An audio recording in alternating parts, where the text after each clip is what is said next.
ओम नमः शिवाय। जय महाकाल। आप सबको पता है कि सावन का बहुत ही पवित्र महीना चल रहा है और आज 15 जुलाई के दिन गुरु जी ऑनलाइन पूजा कराएंगे। लेकिन इसके बारे में मैंने बहुत सारी जानकारी आप सबको दे रखी है, फिर भी बहुत लोग कंफ्यूज हैं। भैया, जो मिठाई और फल हम चढ़ाएंगे पार्थिव शिवलिंग के ऊपर या फिर जो भी चीजें हमने ले रखी है, गेहूं, कमल, गट्टा आदि बहुत सारी चीजें हमने ले रखी है, उन सभी चीजों का हम क्या करेंगे? विसर्जन करेंगे या फिर निकाल करके कहीं रख देंगे, किसी को दे देंगे? तो इसी सभी की बात इस पूरी वीडियो में हम लोग करने वाले हैं। सिर्फ सुनते जाएं, समझने की कोशिश करिएगा, ठीक है?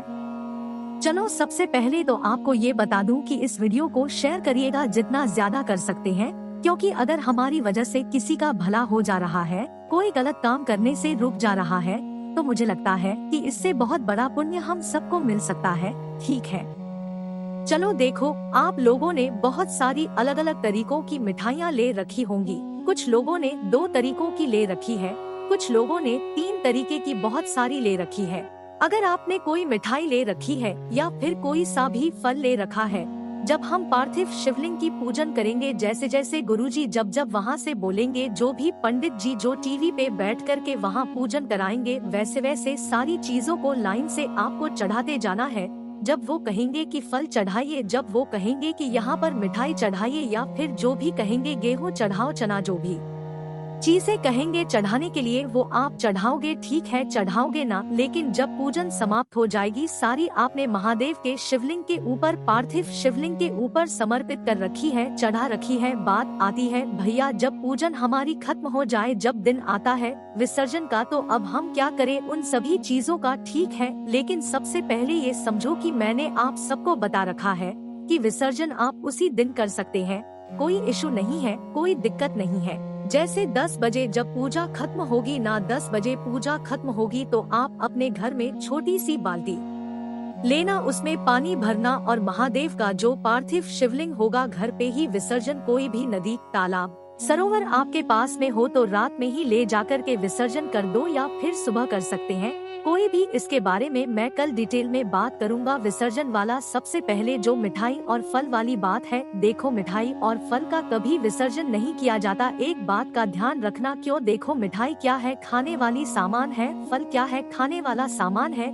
जब आप विसर्जन करने के लिए जब भी ले जाएं, विसर्जन के बारे में कल बताऊंगा, तो आप या करेंगे उसको उठा करके अपने पास में किसी पॉलिथीन या फिर किसी पेपर में अच्छे तरीके से संभाल करके रख लेंगे। सिर्फ मिठाई और फल, क्या चीज? सिर्फ मिठाई और फल, और उसको आपके घर के आसपास कोई सा भी गौशाला हो, कोई भी गौ माता, कोई भी नंदी बाबा आते हैं, उनको आप अपने हाथों से या फिर वहीं पर रख दें, वो खा ले, ठीक है? मिठाई और फल का विसर्जन नहीं किया जाता। बाकी जो भी चीजें आपने महादेव के शिवलिंग के ऊपर समर्पित कर रखी है, चाहे वो गेहूं के दाने हो, चाहे तिल के दाने हो, चाहे सुपारी हो, कुछ भी, सारी चीजें आप ले जाकर के विसर्जन सकते हैं, है ना? यहाँ पर बात आती है कमलगट्टे का। एक बहन ने पूछा था, भैया कमलगट्टे क्या हम यूज कर सकते हैं फिर से? क्योंकि हमारे घर के आसपास कमलगट्टे नहीं मिलता, तो बिल्कुल, अगर कमलगट्टे आपके घर के आसपास नहीं मिलते हैं, तो जितने भी कमलगट्टे, जैसे 5 कमलगट्टे हैं, आपने चढ़ा रखा है, तो इन 5 कमलगट्टों को उठा लेना, अपने पास रखना, और उसको बाद में भी महादेव के शिवलिंग के ऊपर समर्पित कर सकते हैं, ठीक है? इतनी बात समझ में आ गई? तो पहली चीज मुझे ऐसा लगता है कि आपको ये वाली डाउट दूर हो गई होगी। मिठाई और फल का क्या करना है? इनको करना है किसी को या फिर किसी भी जानवर को आपको दे देना है खाने के लिए। अपने घर का कोई भी सदस्य महादेव के पार्थिव शिवलिंग पे चढ़ा हुआ एक भी सामान नहीं खाएगा। बात आई समझ में? चलो अब यहाँ पर एक बात और करते हैं, जो बहुत ज्यादा कमेंट पूछे जाते हैं, भैया एक बात बताओ, क्या हमको इस मतलब पार्थिव शिवलिंग की पूजन करने के लिए सुबह से लेकर के शाम तक व्रत रहना क्या है? ना डाउट था सभी का, ना सभी का डाउट था व्रत का। देखो, अगर व्रत कभी नहीं रहे हो तो अगर रह सकते हो, तबीयत ठीक रहती है, कोई मेडिसिन नहीं खाते हो, कोई इशू नहीं है, तो आप आराम से व्रत रह सकते हैं, कोई इशू नहीं है। व्रत रहो तो बहुत अच्छी बात है। क्यों? क्योंकि आज कौन सा दिन है? आज एक तो प्रदोष है, ऊपर से मासिक शिवरात्रि पड़ रही है, और ऊपर से क्या है, सावन का पर्व। इसका मतलब 3 संयोग एक साथ बन रहे हैं। तो ऐसा व्रत करने का फल बहुत रेयर मिलता है, बहुत कम मिलता है।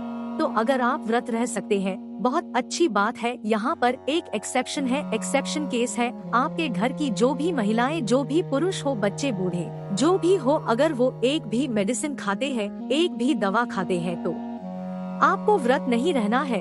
क्योंकि सबसे बड़ा चीज होती है स्वास्थ्य। भगवान कभी खुश नहीं होंगे अगर आपका स्वास्थ्य खराब होगा उनकी वजह से, ठीक है। इस चीज का ध्यान रखना। तो अगर जो बच्चे होंगे वो व्रत नहीं रहेंगे, जो बुजुर्ग होंगे, बूढ़े होंगे, वो व्रत नहीं रहेंगे, जो प्रेग्नेंट लेडी होगी वो व्रत नहीं रहेंगी, और जो भी लोग मेडिसिन खाते होंगे, शुगर, डायबिटीज, इन सब चीजों का, तो वो भी व्रत मत रहिएगा। थोड़ा स्वास्थ्य का भी ध्यान रखिए, ठीक है। खुश होंगे ऐसा नहीं कि व्रत रहोगे तभी खुश होंगे। मन सच्चा रखो, भाव सच्चा रखो, सच्ची श्रद्धा से पूजा करना, सब कुछ अच्छा होगा, ठीक है। व्रत वाली बात भी समझ में आ गई। चलो तीसरी बात हम लोग कर लेते हैं, जो बहुत डाउट ये भी रहता है। तो ये पूछते हो भैया, जो हम लोगों ने सामान लिया है, मैंने आप लोगों के लिए 2 वीडियो बनाई है पूजन सामग्री की, एक पुरानी और एक नई लिस्ट जो जारी हुई है वो बनाई है। नहीं देखा है, डिस्क्रिप्शन में लिंक है, देख लेना, ठीक है। यहाँ पर पूछते हैं भैया, अगर हमें कोई सामान नहीं मिलता हम क्या करें? बहुत ज्यादा परेशान है।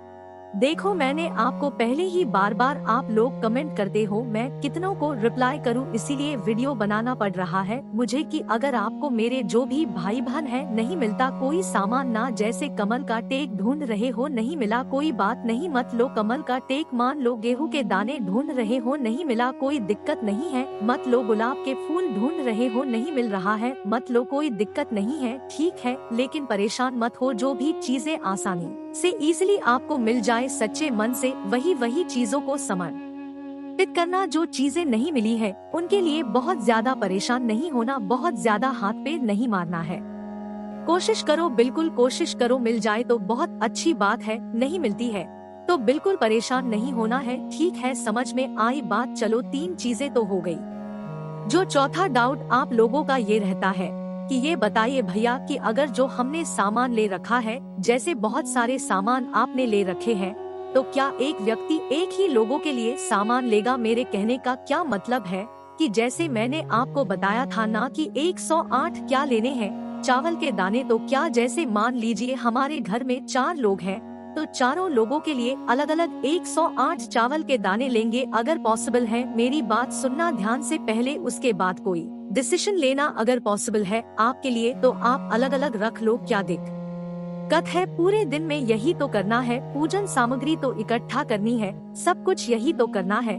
तो अगर पॉसिबल है तो सभी के लिए अलग अलग रख लो, पॉसिबल नहीं है तो भी बिल्कुल परेशान नहीं हो, ठीक है। एक एक कटोरी में सारे सामान को रख लो, और कोई भी घर का बड़ा सदस्य जब चढ़ाने के लिए महादेव के शिवलिंग के ऊपर, पार्थिव शिवलिंग के ऊपर चढ़ाएं, तो सभी लोग अपना अपना हाथ के हाथ पे लगा दें, तो वो सभी का मान लिया जाएगा। अलसा बिल्कुल परेशान नहीं होना है, ठीक है। तो मेरी बहुत सारी बहनें परेशान हैं, बहुत भोली होती हैं ना, तो इतनी ज्यादा परेशान है कि मैं खुद परेशान हो जाता हूँ। ऐसा नहीं करो, ठीक है। अगर नहीं मिलता कोई सामान मत परेशान हो, आप एक व्यक्ति के लिए एक ही सामान ले लो और सब लोग हाथ लगा करके वही चीजों को समर्पित कर दो, चढ़ा दो। बिल्कुल इधर उधर भटकना नहीं है, कुछ खोजने की जरूरत नहीं है, ठीक समझने की बात। चलो इतनी बातें हो गई है, आगे बढ़ते हैं नेक्स्ट चीज की।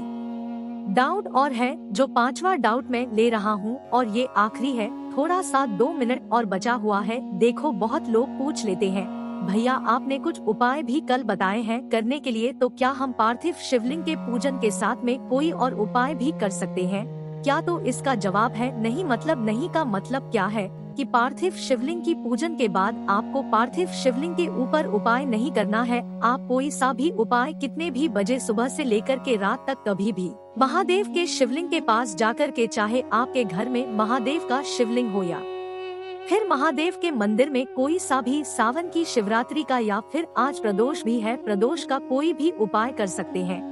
लेकिन पार्थिव शिवलिंग जो आपने रात की पूजा के लिए बनाया है, उस पर आपको कोई भी उपाय नहीं करना है, ठीक है। आपको सिर्फ पूजन करना है, और विसर्जन करना है। बार बार याद दिला रहा हूँ कि विसर्जन की बात कल मैं बताऊंगा। थोड़ा सा मुझे भी कुछ डाउट है, मैं नहीं चाहता कि आप लोग को कुछ गलत जानकारी मिले, तो इसीलिए मुझे डाउट है।